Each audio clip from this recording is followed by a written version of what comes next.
My next guest was used also in worshiping the devil, participated in human sacrifice rituals and cannibalism.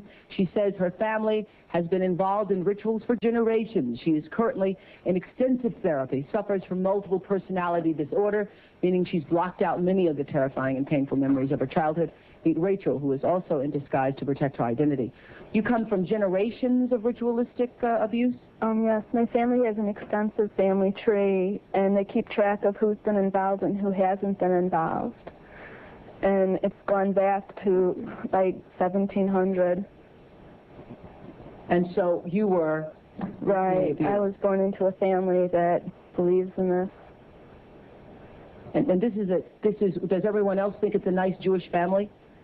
From the outside, you appear to be a nice Jewish girl? Definitely. And you all are worshiping the devil inside the home? Right. There's other Jewish families across the country. It's not just my own family. Really? And so who knows about it? Lots of people now. I talked to a police detective in the Chicago area, and several of my friends know, and I've spoke publicly before. And so when you were brought up in this kind of evilness, did you just think it was normal? I've blocked out a lot of the memories I had because of my multiple personality disorder. But yes, I mean, it's like if you grow up with something, you think it's normal. Mm-hmm. I always thought So what kinds of things? You don't have to give us the gory details, but what kinds of things went on in the family?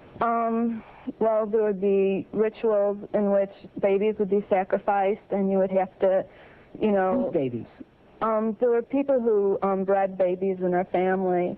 No one would know about it. A lot of people were overweight, so you couldn't tell if they were pregnant or not, or they would supposedly go away for a while and then come back. The other thing I want to point out, not all Jewish people sacrifice babies. I mean, no. It's not a very typical thing. I just want to point that out. This is the first time I heard of any Jewish people sacrificing babies. But anyway, so you witnessed the sacrifice? Right. When I was very young, I was forced to participate in that, in which I had to sacrifice an infant. And the purpose of sacrifice is to what? Is to bring you what? What are you sacrificing for? For power. Uh-huh. Power. And so, were you ever used? Were you ever used yourself? I was molested. I was raped several times. Mm-hmm. And what's your mother doing? She's... In all of this? What's her role in all of this?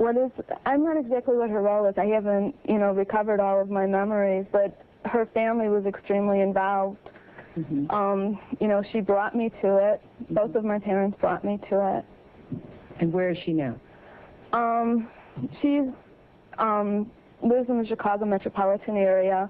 She's on the Human Relations Commission of the town that she lives in, and she's an upstanding citizen. Nobody would suspect her. Were you raised with a sense of right and wrong, Rachel? Yeah. I mean, it's like I had both. I mean, to the outside world, everything we did was proper and right, and then there were the nights that things changed, that things just got turned around. What was wrong was right, and what was right was wrong.